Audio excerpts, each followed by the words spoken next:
Hello, second grade superstars.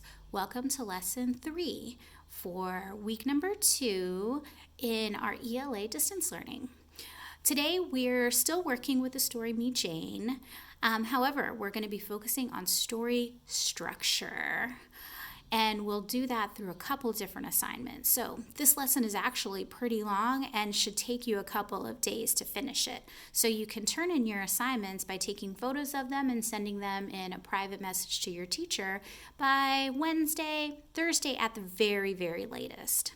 So first, let me show you how I got to this screen. I'm going to go back to the main page and I'm going to the top of the page to click on where it says Files. Then from Files, I'm going to click on the folder that says Class Materials. This is week 2, so I'm going to click week 2. And this is the ELA week 2 assignment packet. Right? There we go. There's the book Me Jane.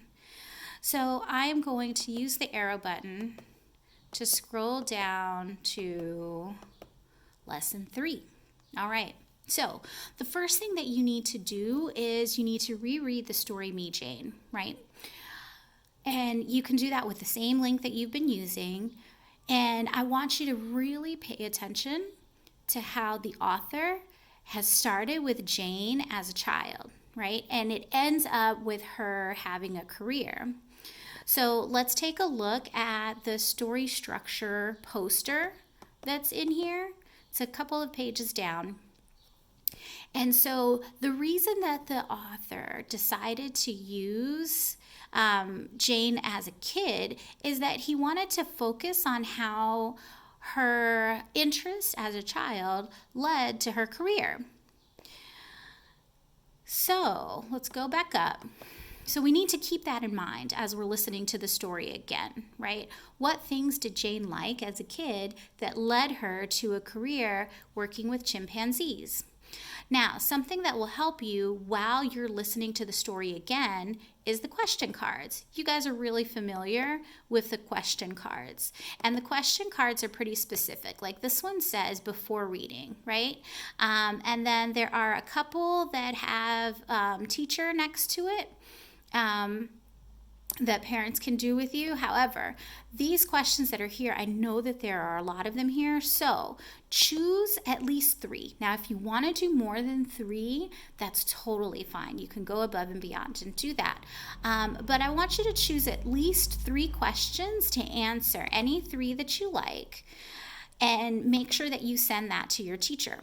Now, after you have listened to the story again, and you can listen to the story as many times as you want. After you listen to the story and you do at least 3 questions on a piece of paper, a piece of notebook paper is totally fine. Then after that, you're going to go back and fill out the form that says all about Jane. And so my computer is reloading it for some reason, but that's okay. These things happen sometimes. All right, so let me go back to lesson 3. All right, so you've listened to the story again. You've done at least 3 comprehension questions. Now, you're going to go back, and if you want to listen to the story again, you can listen to it as many times as you want. And then you're going to fill out this page, all about Jane Goodall. Here you will write an interesting fact that you learned, right? And you did that also with the observations that you did yesterday. So you could even use some of those to fill in here, right? But then we're going to separate it. I want you to tell me something that was interesting about her as a child, some of her interest, right? And then think about how that led to things that she did as an adult. So interesting facts when she was an adult, interesting facts when she was a child. And this section can be very general, facts about Jane Goodall. And then that will be the end of your lesson. All right. We're super proud of you, second grade. We miss you a whole bunch. And make sure that you are sending your work in a private chat. Oh, One last thing. This page, if you don't have a printer to be able to write it on a page, you can just use notebook paper. That'll be fine. All right? Make sure that you're taking pictures of your work and sending it to your teacher so that you can get feedback. Have a great day, second grade. Bye.